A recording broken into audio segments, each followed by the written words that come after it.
Good evening, everyone. I am Sarah Heemstra. I am the Student Life and Engagement Coordinator here at CCC. So, thank you. Don't do that. Thank you. So, Student Life at CCC, we offer lots of events throughout the semester like tonight, as well as small pop-up events like our next one on Thursday, celebrating Coco's birthday. They are turning 2. So, our mascot will be 2 whole years old. But tonight we are here in honor of Women's History Month. We are here to celebrate some incredible women who are here, local from Flagstaff, local from all over the country, and truly just going to share who they are and share about their journey into becoming business owners and how being a woman may have made that a challenge, or how being a woman may have made that incredible. You name it, we're going to hear a whole spectrum of stories, and we're really excited to have you. So, without further ado, I'm going to pass it over to our MC and our hostess with the mostest, Maddie Dobelier, one of our student ambassadors. Hi, guys. Happy Women's History Month, first off. Yay, all to the women. I'm very excited for this evening. We have a lovely panel of women speaking tonight. And I'm just so excited. We've been working on this for a while, so yeah, I'm just so excited. And thank you guys for all coming out. Please, if you want to grab seconds for dinner, please do. We have plenty. So yeah, I'm gonna invite our women up here, and then we'll get started.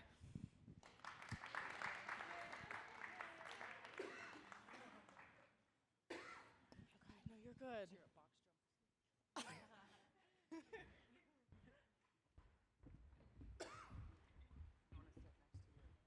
Yeah, I was gonna have her come over here. Oh, let me sit by my buddy. Hello?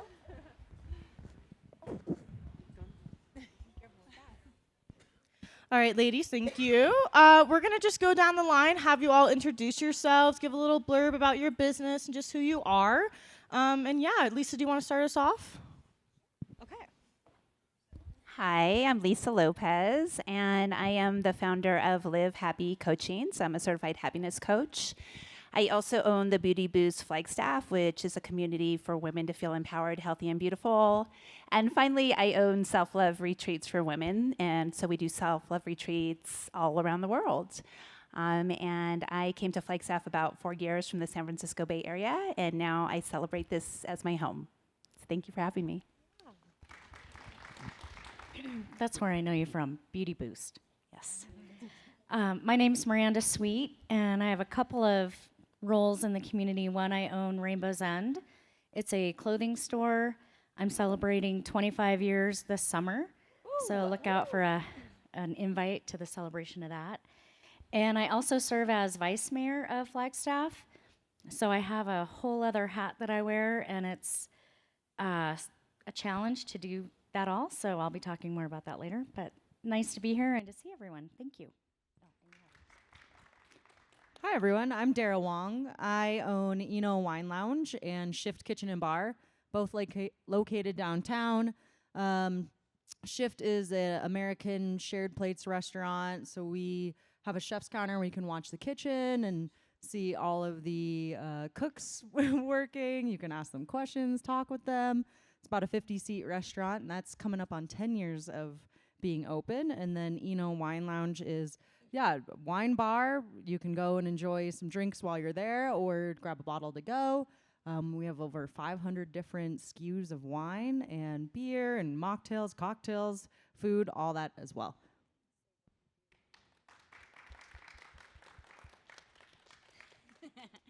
Hi guys, I am Sierra Winters. I am co-owner of the Box Studio and the Spin Box, our mobile studio. We are located downtown on Birch Avenue, and yeah, we've been open for 2.5 years now. The mobile site has been open since 2020, so we started that during COVID. And yeah, I'll let my partner talk about the rest.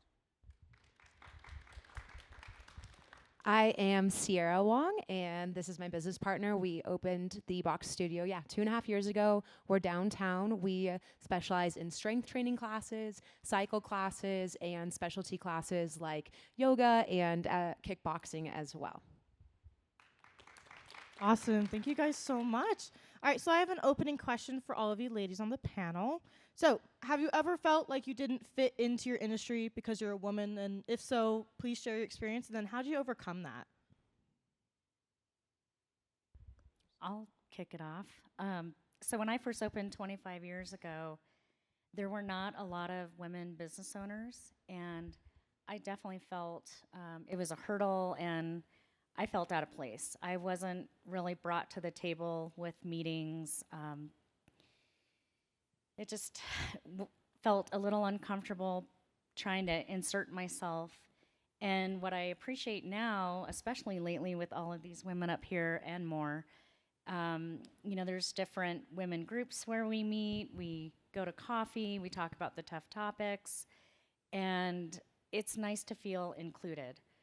And it's amazing, 25 years? I mean, it's just such a difference. So I just cherish having women that I can bounce my ideas and frustrations and challenges off of. Thank you, Miranda. Yeah, I'll go next. I think in the restaurant industry, I think it's pretty well known that women are not as prevalent in that industry. We have about 20% women in the kitchen.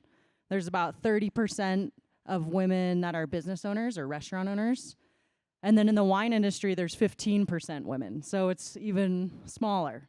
But I think for me, I personally like to stand out. I think it drives me a little more that I have to have my voice heard. And I would also say that I think women, especially now, are more supportive. There's a little bit tighter community in the female community. So I would say that it's almost a strength too to have to be a woman in the industry. So now it's turned out to be a good thing. But I think there's a lot of difficulty at the beginning for sure. Thank you, Dara. I guess for me personally, it's not necessarily that I feel that I don't fit in, but more so battling like imposter syndrome of feeling like not educated enough or not experienced enough or too young or being a woman in a male-dominated field. So for me, just kind of like changing that narrative in my mind that I don't belong, but changing that voice to tell myself that I do and reminding myself honestly on a weekly basis, like my experience and what makes me credible and why I do belong where I am. So just kind of changing that narrative in my head to not believe that anymore. Yeah, I'm going to add to that too. It also makes it easier having two women together to battle all of that stuff. So very lucky to have this partner. But yeah, we did not start 25 years ago. So things have changed, and also lucky for us, it's mostly women that want to do group fitness. There's plenty of men. We have plenty of male clientele, but it is a pretty female-dominated, clientele. So, yeah. Thank you to the Sierras. Yeah, I feel like also I spent the first part of my career trying to establish credibility within the wellness space and coaching space. I mean, I have kind of a unique combination because I do energy work combined with neuroscience. So I was feeling like I needed to be serious enough to be taken seriously, but then also soft enough to be approachable. So what was a real game changer for me was I stopped trying to fit the mold. And I really owned the combination of what I had to offer, and then I became an expert in my field. And so I just want to kind of piggyback on what you said, Sierra, which was I needed to change my inner narrative. You know, instead of always allowing myself to feel like I didn't belong, is creating my own lane and really celebrating that as being standing out. And being a standout is what really made me successful in my career. Thank you, Lisa. All right, so our first set of questions is open for Miranda. So Miranda, you do have Rainbow's End. How do you showcase your own personal style through your own clothing? So when I first started, again, 25 years ago, I was much younger, and you wouldn't recognize the store that it is now from when I opened. I was traveling, I was living out of my Volkswagen bus, I was, a free spirit, had lots of tie-dye, and and that's still in there, don't get me wrong. I love all of that. But as I have grown and just really embraced who I am now, when people walk in, I have customers that literally will say, I was there when you opened, and I still have a dress that I love from the 25 years ago, but I still love what you carry now. It's just a different flair, and not all of it. I mean, I still cater to my tie-dye hippie friends, but there is a different flair, and I love being able to kind of express myself through my store. You're not gonna find Rainbow's End at a mall with like your average array of items. It's very unique, and I curate all of it myself. I pick every single thing out because I want it to reflect me. And there's nothing better than the woman coming in saying, I remember when, and I still shop here and I still love it. And my customers, a lot of them have grown up with me. They started with me at 25 years ago, and now we're in our early 50s, and they're still there shopping, and that is the best compliment. So, yeah. Oh, that's so wonderful. So, as we did touch on a little bit, you were also Vice Mayor of Flagstaff. Also, congratulations. How do you manage being a woman in entrepreneurship and Vice Mayor, and how do you maintain your own mental health while balancing those two? Yeah, that's a good question, and I won't take a lot of time, but I could. You know, it is pretty difficult, I'll be honest, and thank goodness my store, because it has been around for so long, it does somewhat run itself, and I can focus a lot more on the city side of things. It is challenging, and sometimes, like right now, I feel like I'm a little out of balance because I've been going so strong with the city. There's just a lot going on.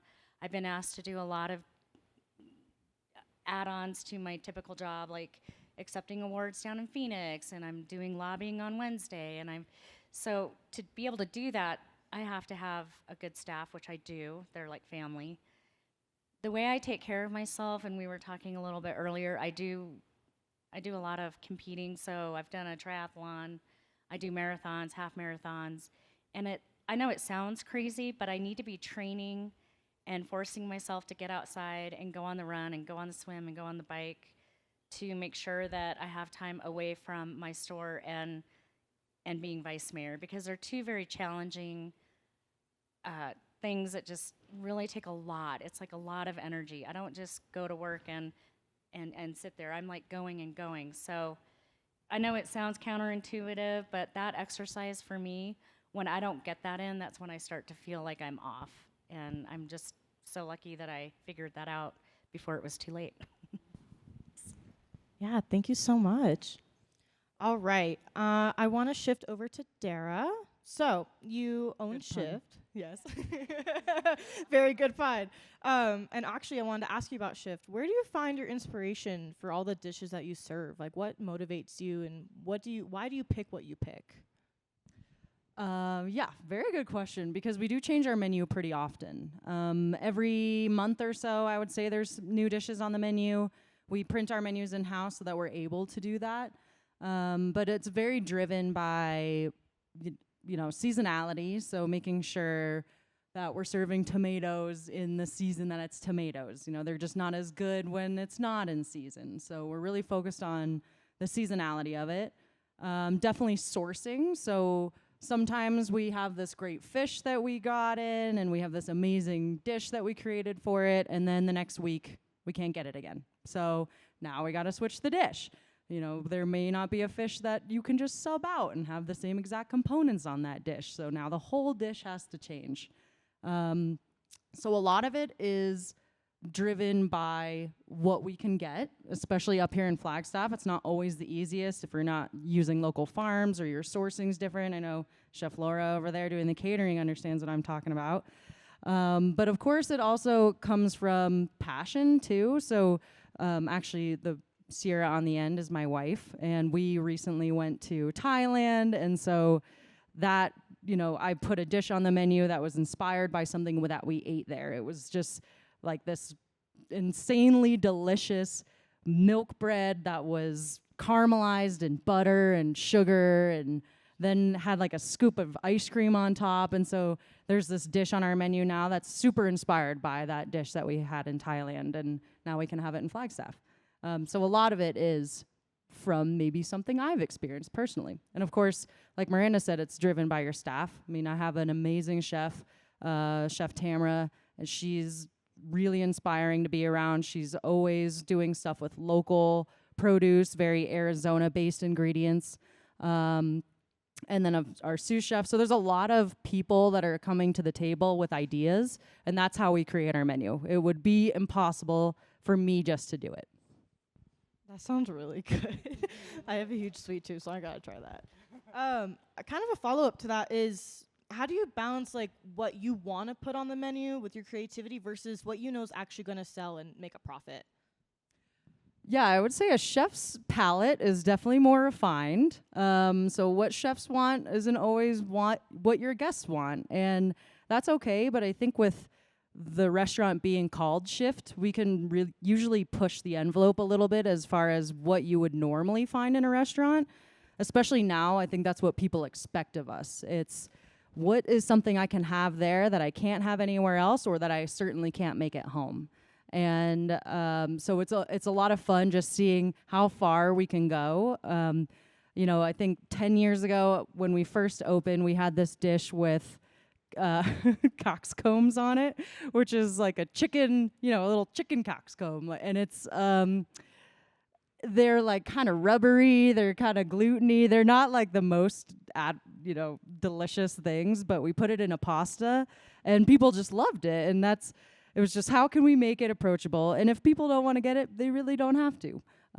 But we have this fun thing where we have this tasting menu where you get 4 courses. So a lot of that leaves it up to us onto what we want to serve you. And that's a really fun way to just get to experience new things. But of course, we balance our menu out with, we have a burger, which is absolutely amazing. We're in a burger competition, so vote Shift, booyah. So there's always something that's more approachable if you're a little freaked out at some of the things that might challenge you a little bit. All right, thank you so much. All right, we're going to move over to the Sierras at the box. So both of you ladies, I would love if you just contribute on it, is how do you break through the stereotype of being in a male-dominated field? It's can be difficult, as you guys both co-founded the box. Absolutely. So Dara kind of broached this earlier, but not necessarily wanting to stay, like we don't need to fit in. And I think kind of using that to our advantage. And most of our clientele are women. And so using the fact that we are women in a male-dominated profession, I think has really been something that has given us kind of an edge, because we know what the clients are looking for. We know how to approach that. And so our perspective, I think, really just helps us to really build valuable relationships with our clients that come into the studio. And we do have, men that come in and work out, and it's the same thing, but I just feel like, yeah, because we are women, it is majorly helpful for that. Yeah. Also, we have worked at multiple different studios, and I think we've gained the trust of the community as good coaches, great coaches. So bringing that expertise with us and combining our knowledge together kind of helped us, gain the confidence to dive into the business world. But yes, going back to the women thing, having our members mostly be women, it's also a trust thing. I mean, like Lisa, I know you probably have women and men on your retreats, but I feel like they connect with you more when you're women. And so that's, yeah, I feel like that's, yeah, okay. Thank you. That was wonderful. So as you guys are both co-founders, how do you split up the responsibilities and then also kind of find a way to lean on each other when the work kind of like becomes overwhelming? Yeah, that's a great question. I think naturally, so when we met, we were head coach and manager of a different studio elsewhere. So right there, that kind of set the precedent for like what we gravitated towards doing in terms of being owners ourselves. And we kind of took those responsibilities that we had been doing previously. I feel like we kind of integrated them into our own business. We just both gravitate towards different things. And then when one of us can't get to that, it's like, it's reaching out and asking, hey, Sierra, can you do this for me this week? Payroll, I'm just a little busy, or vice versa, right? So I think just like we have the things we naturally gravitate towards, but then we're really good about like asking each other for help when we can't do it. Yeah, the initial trust of working together at the previous studio was huge, but we also, when we first went into this, sat down knowing that some business partners don't come out of it alive, you know? And so I think we really set those rules, well, guidelines with each other of like, we're going to do this. We're going to lean on each other. It is not a competition. We are teammates, and just our communication, honestly, has gotten even better the past 2 years from where it was initially. So it's, yeah, leaning on each other through the thick and thin, because there's definitely been some thick times, you know? Yeah, it's kind of like, it's like a relationship. It's like a marriage without being married, honestly. Like, it's never perfect, but it is just deep communication and like talking to each other and like figuring it out as we go, because I think most of us up here are just figuring it out as we go, to be honest. So Yeah, thank you guys. All right, and Lisa. So Lisa, you obviously are a happiness coach and you do wonderful retreats, and you help others maintain their happiness. When you come back from a retreat, how do you maintain your own happiness and kind of refill your cup and like recharge, you know, after you pour out to others? Yeah, this is such a good question. I work with people pleasers who have spent their entire lives taking care of other people. And so I really walk the talk. Otherwise, I would burn out. So I have a pretty strict ritual. So every morning I spend some time doing brain exercises just to help myself go from autopilot to being in command of my brain. And that really, really helps to give me clarity, and also it helps me not to get hijacked by other people's agendas. The other thing that I do is I do biofield energy clearings on myself, because when you work with women or any clients, you often take on their energy. So it's really important that you learn to release what's not yours. And then finally, I got really good at saying no without feeling guilty. So I have like I mentioned, I have a routine. I spend time in nature. I spend time just by myself, reflecting, and most importantly, I spend a lot of time celebrating my progress. I mean, I think one thing we do as entrepreneurs, or I would just say women or humans in general, is we keep moving the finish line. And so we delay that celebration. And so oftentimes I'll just like sit with myself and look back and I'll say, damn girl, good job. Look at what you've already created. And I learned to be really content in that moment. If that moment was all I had, it would be enough for me. And finally, I just want to say that what I found to be really important is to remember that self-care is not selfish. You will burn out if you keep giving from an empty cup. So starting with yourself is essential to not only being successful, but for also being happy. Thank you. Yeah. So through your experience of doing these retreats, it's kind of a two-part question. First off, what's been, the most rewarding part of it? And then if you would like to share a story on a client or just an experience you had on the retreats that was your most rewarding, I would love to hear that. Yeah, absolutely. It was funny because I was just talking about this at the table. So I remember hosting a retreat in Sedona and having a woman who had 3 children and who had just been giving her whole life, like 20 years of just giving. And she finally broke down and said to me, I don't really know who I am anymore. Like, I have all these identities, but I don't remember who I am anymore.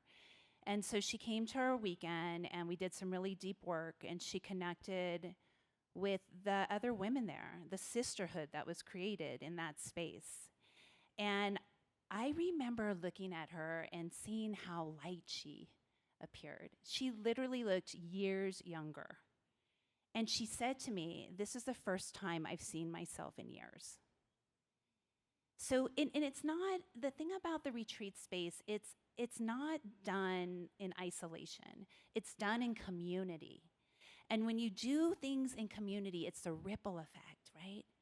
You come back to your community and you feel empowered. You feel happier. You feel like you have more purpose. And then you spread that with the people that you're with, your friends, your family, your coworkers, your community. And so the most rewarding thing about doing retreats is the ripple effect. The change that women create when they go back, being a different version of themselves, having clarity on who they are and what they want to create in their lives. It's just it's like one of the greatest honors of my life, honestly. Wow, that's so wonderful. I love that. All right, so for our closing question for all of you lovely ladies. Oh, yes. So sorry. Does anyone in the audience have a question for any of our women up here? All right. I saw your hand raised. Oh my gosh. Okay, wait. How do I say your name? I actually don't know your name. I forgot. Oh, mine? Yes. Lisa Lopez. Okay, Lisa. Okay, you're Lisa. Okay. So do you ever find yourself like wanting to go on your own retreat? Like not as not as someone who leads, but as just someone who attends and participates? Definitely. I wish I could go to my own retreat, but I do my own retreats in between retreats, just for the exact reason I said. I feel like my business partner and I, we create our retreats experiences from our own life experiences. As women, we all have things that we relate to, and so that's kind of how we cultivate it. But yeah, absolutely. I do wish I could go on my retreats, but I do go on retreats too. Okay, wait, I'm so sorry, and I did have one more question. Yeah. How do you figure out how to be selfish for yourself without like falling into bad habits that feel good in the moment but definitely aren't positive for your health and your own mental health? Yeah, so I would say that first, I think one of the things is really just learning to honor what feels good for you. And giving yourself permission to have that look very different from what everybody else is doing.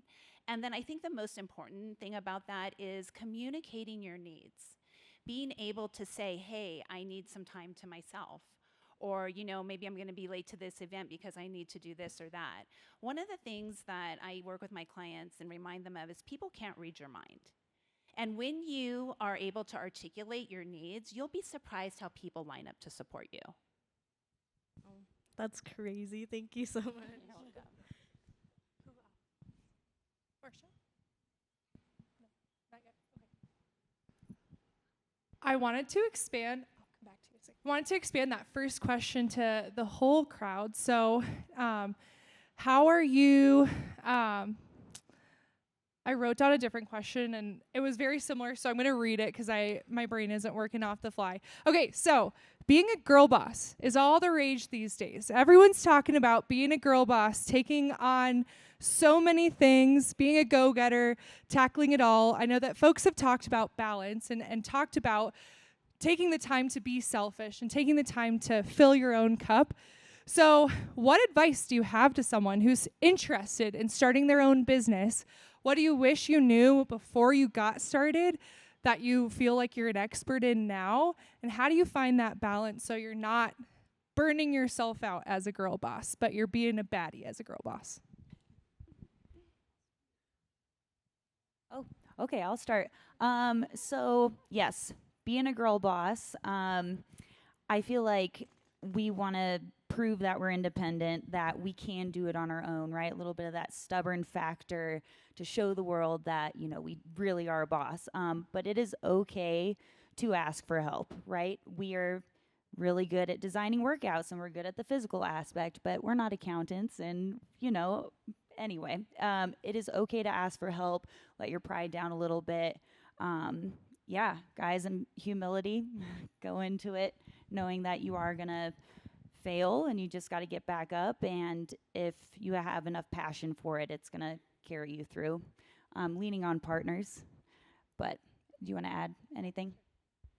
I think to add to that, just being open-minded too, like having your vision of what you want to do with your business and also like yourself, but being open-minded to changes that may need to occur in the process of building your business. It might not always end up looking exactly like what you had imagined at the start.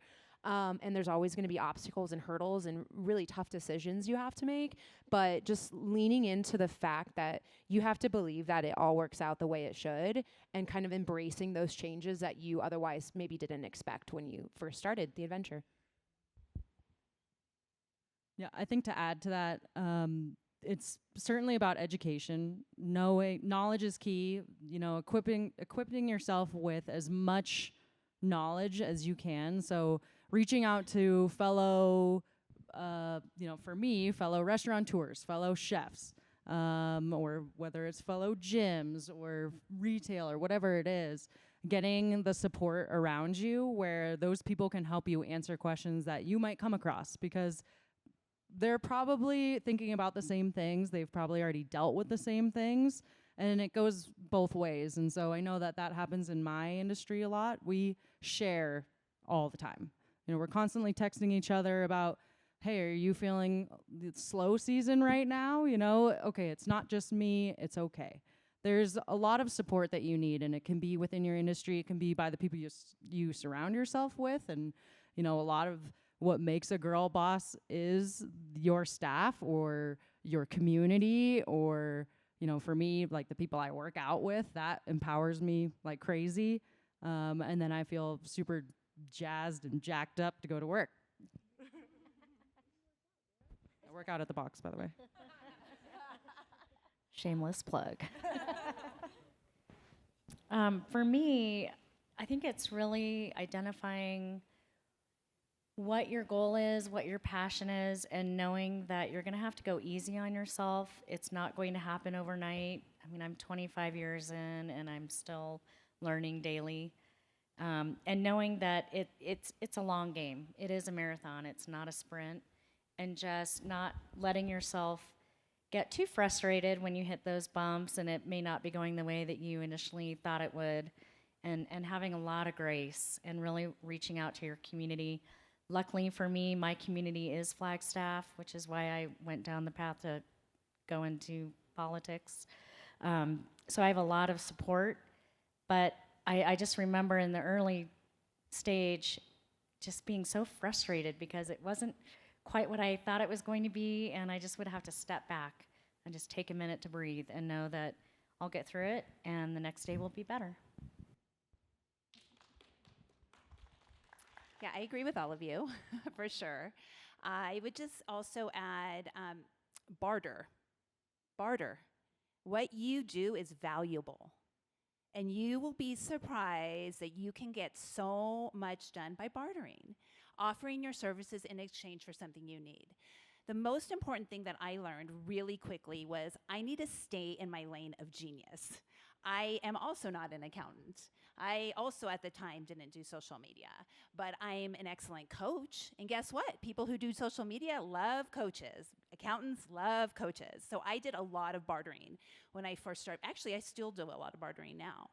The other thing that I learned pretty quickly were the non-negotiables. So when I looked at my week, I started by planning my happiness first. So I created all my workouts, all my friend dates, all whatever I wanted. That went on my calendar first, and then I did the other things around it. But those were the non-negotiables, and that's what really kept me balanced through my work day, and I still do that, and I teach my clients to do that as well. And then, just like everybody said, find your tribe. When you're in isolation, that's when those negative thinking patterns are going to take you into a spiral, right? Those thoughts, I'm not doing enough, I'm not growing it fast enough, I don't know enough. When you have the opportunity to speak that out loud and bring those negative thoughts into the light, that's when you start having conversations with other people who are like, girl, I feel the same. It feels so good to know that you're struggling with that too. How about we support each other? How about we do things together? And that sense of community will just catapult you in ways that you could have never imagined.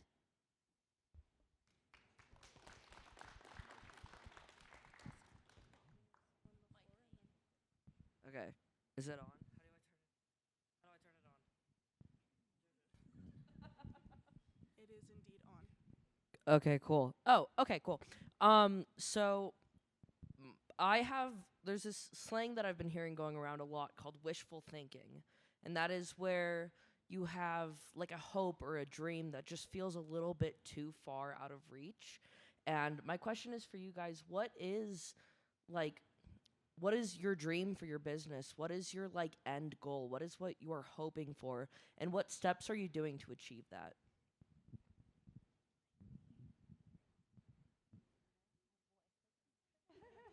Okay, I'll start. That is such a loaded question. I love it because I get this question a lot, and I think if you were to ask me, at different times of my life, I would have a different answer for you. I think with any business, and Shift is 10 years old, and we're doing really well. But that doesn't mean it's been difficult at times. So if you were to ask me this question even 6 months ago, I would probably not really have a vision, to be honest. But recently, my wife is saying, hey, maybe we need to rethink what it's going to look like for you. Because 10 years of a restaurant is a lot. I mean, it is a lot. And it's a lot of hard work. And I wasn't sure if I could keep going. And then I got excited about the potential to, expand and make it this like bigger project that will be a little bit of a different concept too, but it will be really, really exciting. And so this kind of started like the next chapter for me and what my vision will be like. So I know that there's always going to be that roller coaster ride no matter what you do. The wishful thinking part, I think you just break down into smaller goals because it can be so overwhelming to think, what is my business going to look like in 20 years? I have 2 businesses, right? So what are they going to look like in 20 years? That's so overwhelming to think about maintaining everything I'm doing and how am I going to stay in balance in my personal life and adding, maybe a 3rd business to that someday. What is that going to look like? So I think breaking it down into those smaller little things that get you excited and then really holding on to those exciting parts and then just going through with them. That has really gotten me through about 14 years now of business.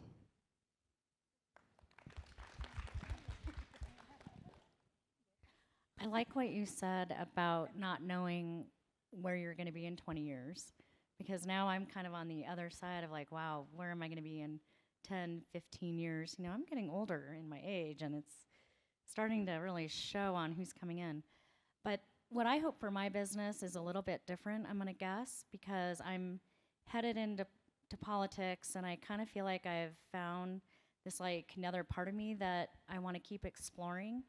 And what I want for my business is to be that arm that keeps me grounded, that is a place I can walk into. I know my store, it has a personality, and that is me. And so when I walk in there, I feel safe.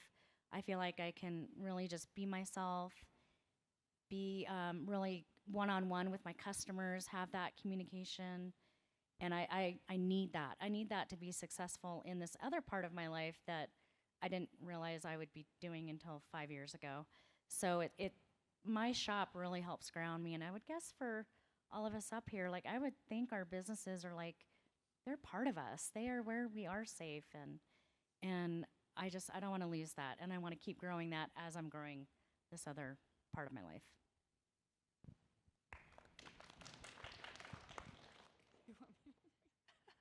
I'll go next. I've always had one goal, and that's global happiness.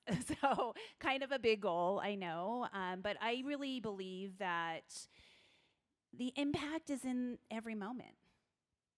It's not in the retreat space. It's not when I'm coaching. It's not at a Beauty Boost event necessarily. I mean, it is all of those things, but it's also in every moment that I have with every human. And really just educating people on happiness, and that All emotions are equally valuable. That's what happiness is really being able to be in acceptance of all of our emotions.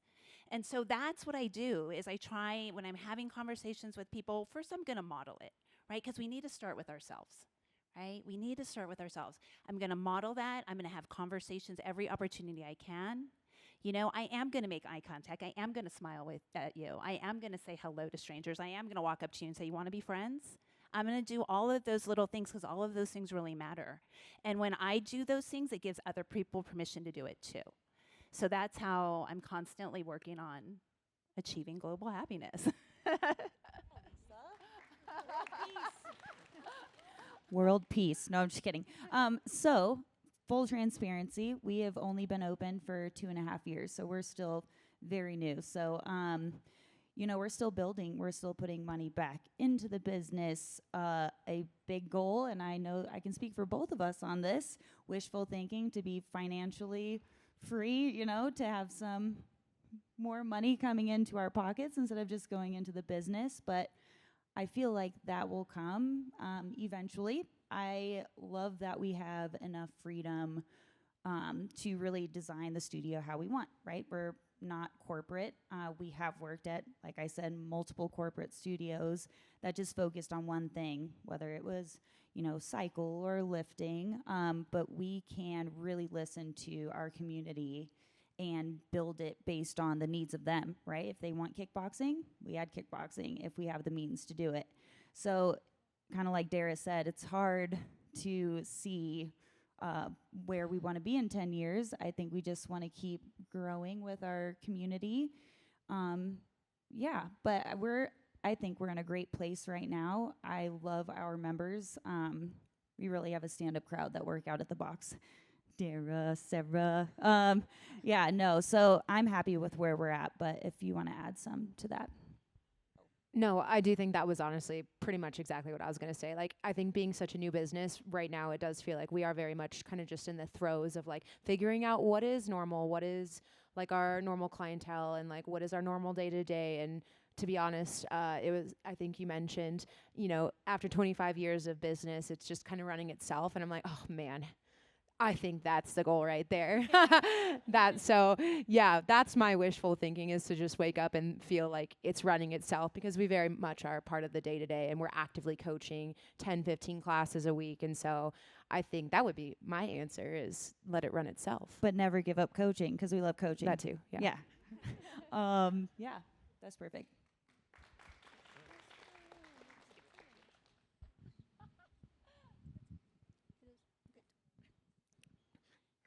Hello, my name's Marcia.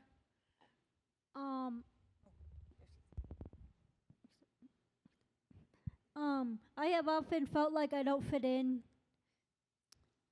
especially with having a disability. But can you ladies talk about ways to overcome your self-doubt? I mean, that's a great question. I'm just going to say something. I feel like, personally for me, it's the passion. I knew, luckily, that I wanted to go into the fitness industry, so I held on to that passion, and no matter what people told me, you're not going to make money doing fitness, you're crazy, the hours are crazy, I just had to block it out and just kind of stick to my guns, knowing that that is what I wanted to do, and that hopefully the money would come, and not try to put myself in another mold. But yeah, lean on the passion is what I'd say.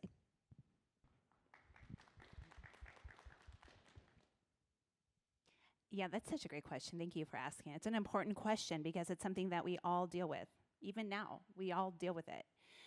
So one thing is, I would say, just know that that's part of the process. It's part of the journey. You are always going to be dealing with some version of self-doubt. Okay, so being in acceptance of that, knowing it's a normal function in life.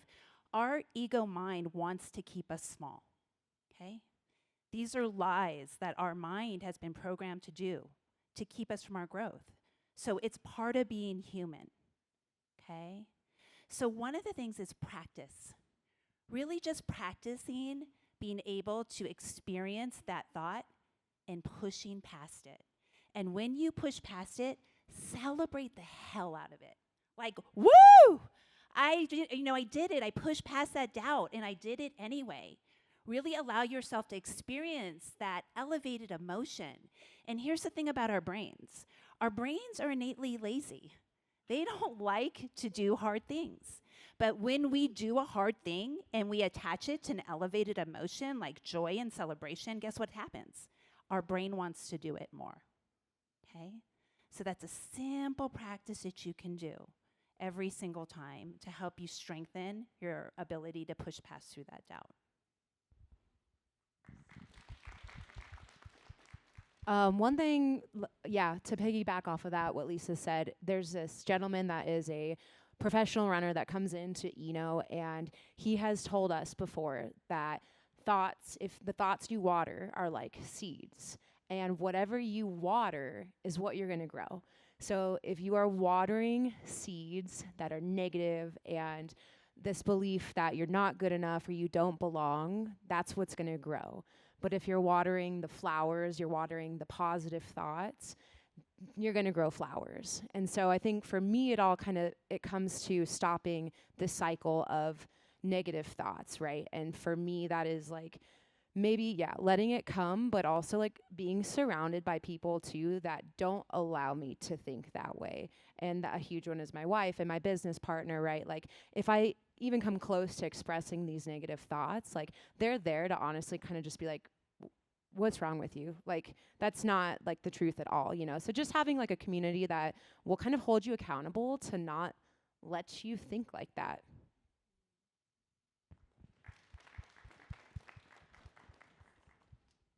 There's really not a lot to add. These ladies are just so impressive. I mean, the self-doubt is really, really normal. It happens for every single person. There's no one you wouldn't speak to that hasn't experienced this.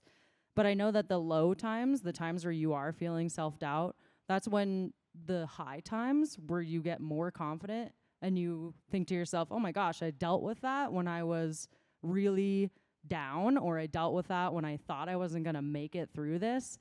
And now I am even stronger for that. Now I have more skills and tools to be able to be more successful. And then, bring it to me. I don't care what's going to happen. I'm prepared. I'm ready. I know I just made it through that. And here we go. You just kind of gear yourself up, because the more you learn and the more that happens, I think the more confidence you get to be able to face anything in your future.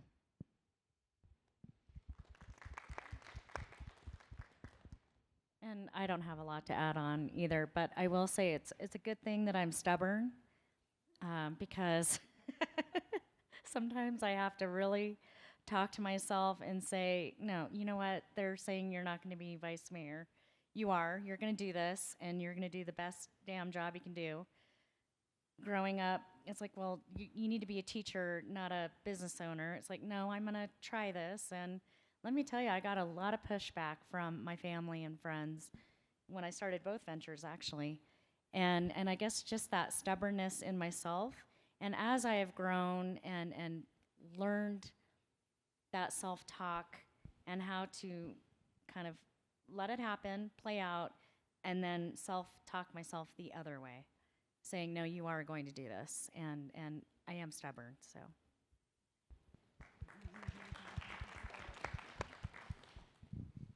Was there anyone else who had a question? Awesome.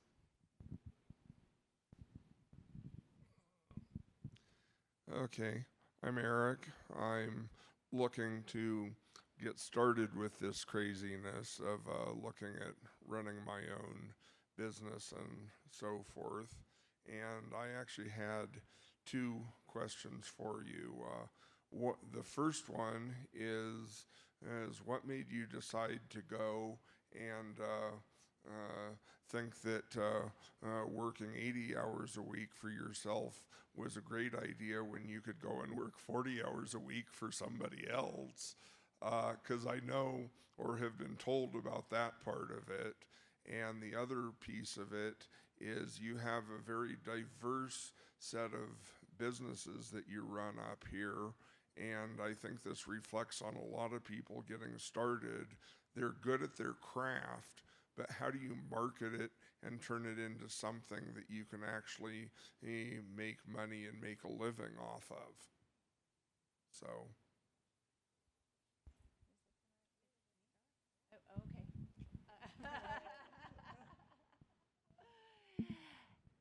Yes, you work many hours as an entrepreneur. You are correct. But the main difference is the energy behind it. I used to work in healthcare, and I would, work 40 hours, be on call 40 hours, and at the end of the day, I was completely depleted. I was exhausted. And when I finish my work week now, and maybe I did work 80 hours, I'm elevated. I feel amazing.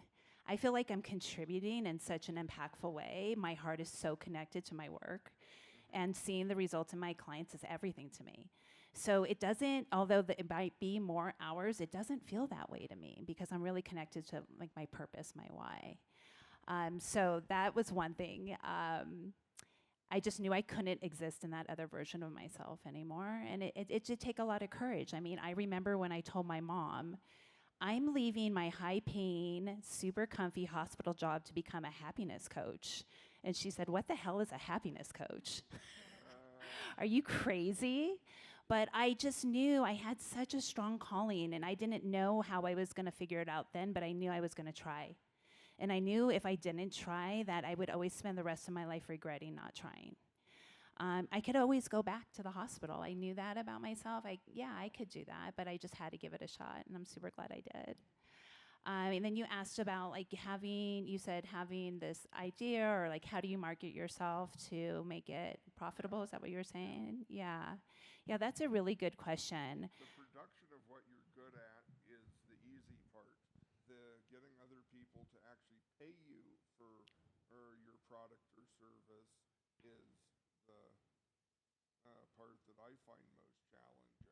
Yeah, agree. I would say the number one thing that has helped me the most is nurturing relationships.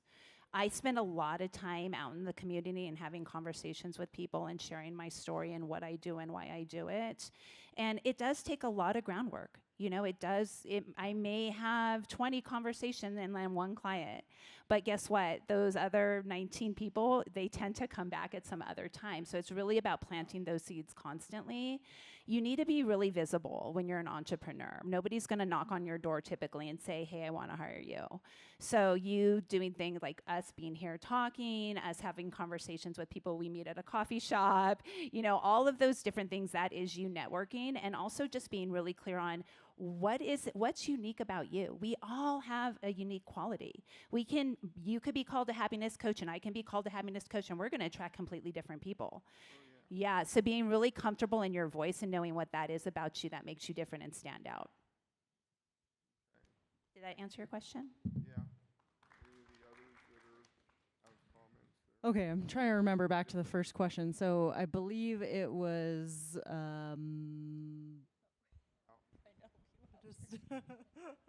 my brain just kind of went farted. 80 hours a week. Yes.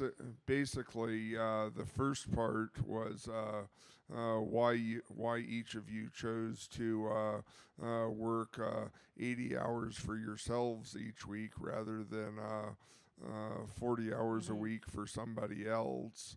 And sounds like some of you just really enjoy what you do. But other than that, there is so much more. Or it's not like you go to somewhere and do your craft or your trade or like that, and somebody else does that. Somebody up here says, I'm not an accountant, I'm not a bookkeeper, I'm not. Yes, you are. Or, well, in some respects you are anyway, because while you can contract out some of that to somebody and pay them to do their piece of it, you still should probably be looking at those books every once in a while and make sure they're not siphoning off their 10% of it or something of that nature.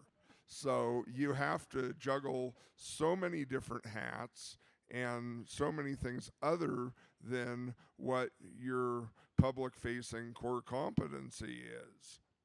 And that's the first part of it, why you chose to do that. And the other part of it is basically how to turn your core competency into something that people will hopefully start shoveling money at you for to do on a consistent basis so that you can continue to eat while doing it, i.e. marketing.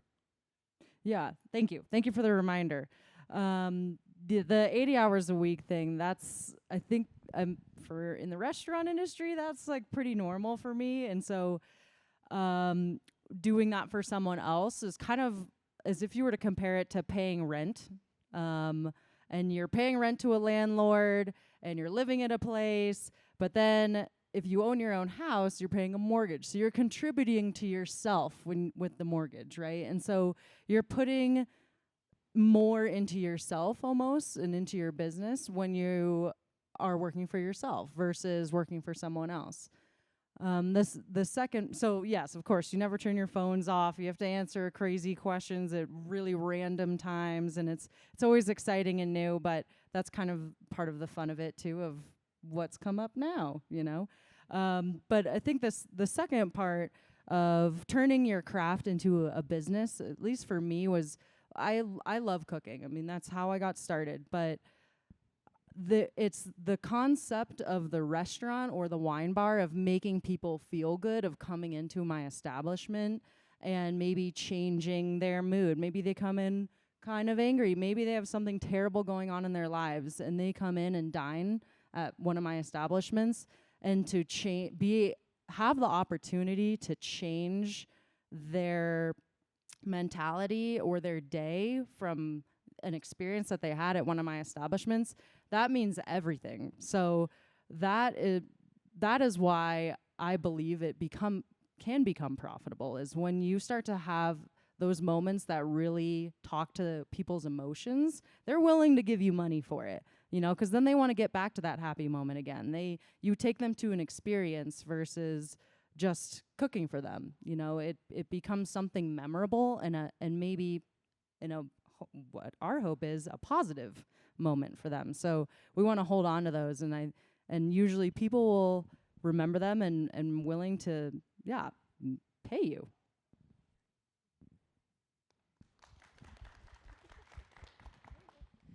Any other thoughts on the question? A lot of passion goes into an 80-hour week, for sure.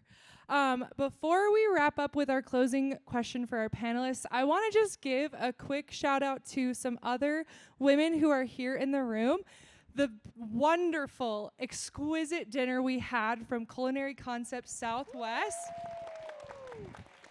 One thing that Maddie made apparent when I said, hey, I'm going to have you be the moderator of our panel, she said, great, we need to have a woman-owned catering business. So thank you, Laura, for being here. And then once we wrap up with our panel, we're actually going to give you a brief message from the Small Business Development Center. So Valerie Devoy is here and we'll give our kind of wrap-up closing. So make sure you stick around for that last message. But I'll pass it back over to Maddie and our panelists. I just want to say before our closing message, I do have personal knowledge on this. My mother was a small business owner for a catering company. So the dedication and the work I see in all of you women, and I just appreciate you coming out tonight and talking about your experiences, truly. Thank you for having us. Thank you. So to wrap up, women are typically overlooked by male counterparts because of this weird patriarchy that society has just created. Similar to how community colleges are also usually looked down upon versus a four-year university because of this flashy four-year degree and this path that people feel as though they have to follow. What advice do you have to the college students in the room right now to fight those assumptions? What is your advice to kind of overcome that? You know, what would, like, if you would talk to your own self in college, what would you say to these students in the room tonight?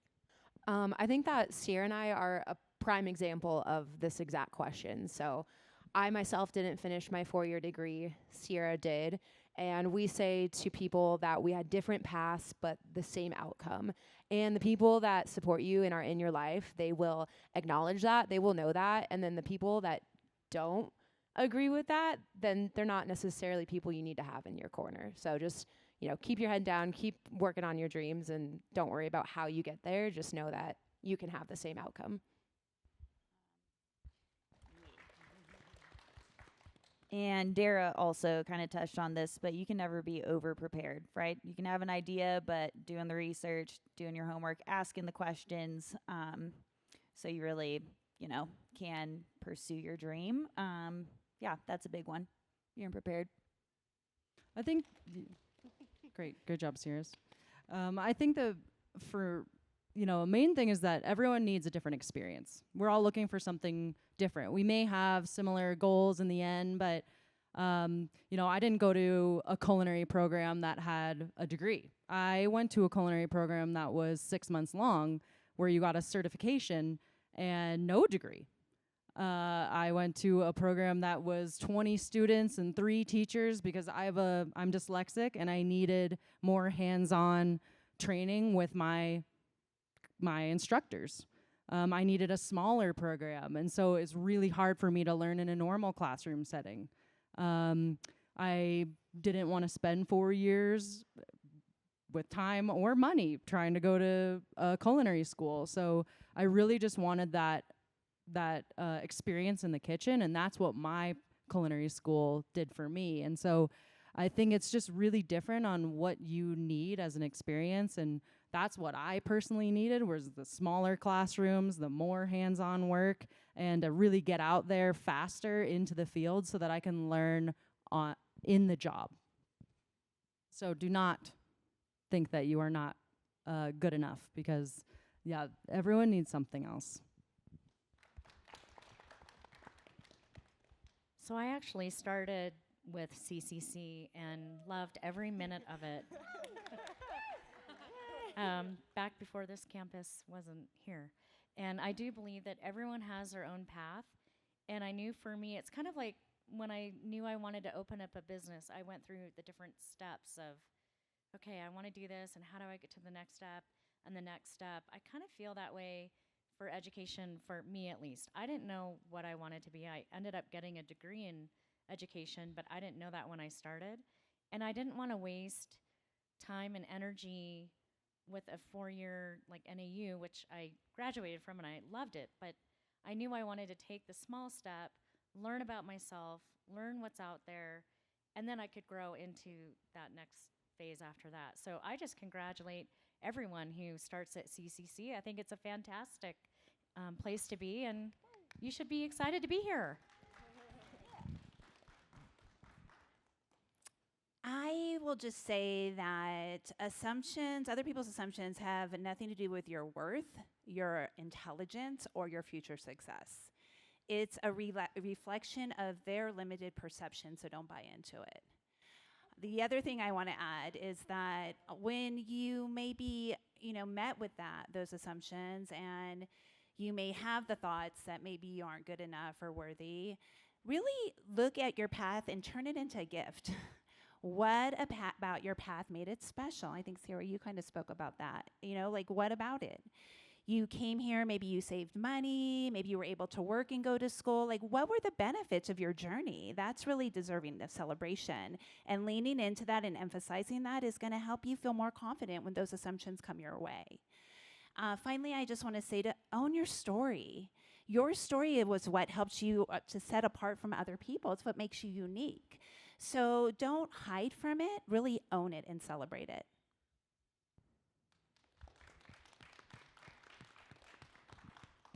Thank you, ladies, again. Wonderful panel, and thank you for just your time coming out tonight.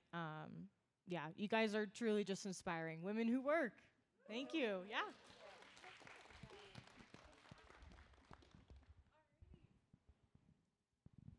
Now we get to do the fun transition. So thank you. One final big round of applause to our panelists. And while they are stepping off and while we invite Valerie up, I do want to give a plug for we have some extra food. So if you would like seconds or We also have some take-home boxes, so if you'd like to bring some leftovers home so you have food for the rest of the week, looking at you students, please eat. It's important. Alrighty, thank you again.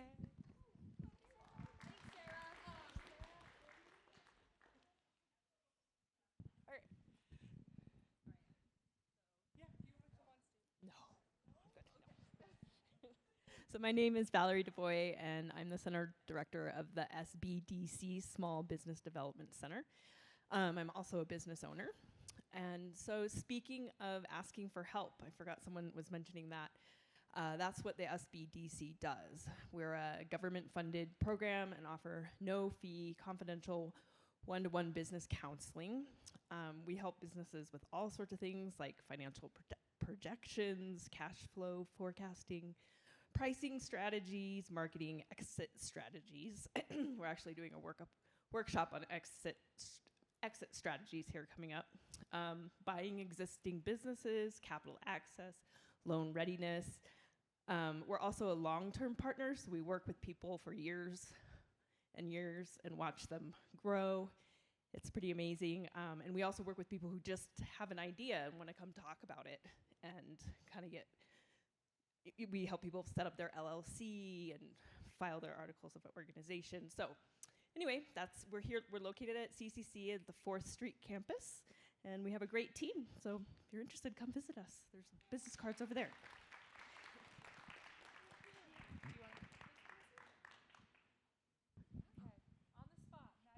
Yeah, I'm going to give a quick little closing message to everyone. So I'm going to pop up here. Hi, everyone. If you do not know me, I am Maddie, as mentioned before. And I am a woman who works. I work here as a part-time student ambassador while being a full-time college student, getting my associates in May. So I'm very happy to graduate. Yes, moving on to NAU to get my bachelor's in anthropology and my minor in social forensic science. Being a woman who works, it can be a lot, and it can be really hard to balance being a student, a worker, a friend, a daughter, and all things above that. But this event this evening, when Sarah came to me and said, hey, do you want to do an event for Women's History Month? And I said, heck yes, I do, because I love that. I was just so honored. So again, I'm so happy for everyone who came out tonight to come support me and to come see my work, because I talk about it a lot, and I have the name tag on my fridge, but typically people don't get to actually see what goes on behind the scenes. So thank you to everyone who came out, and thank you to just all the women who have supported me. Thank you to the woman who works, Sarah Heemstra. Thank you so much. So yeah, just thank you everyone, and I hope you all have a wonderful night.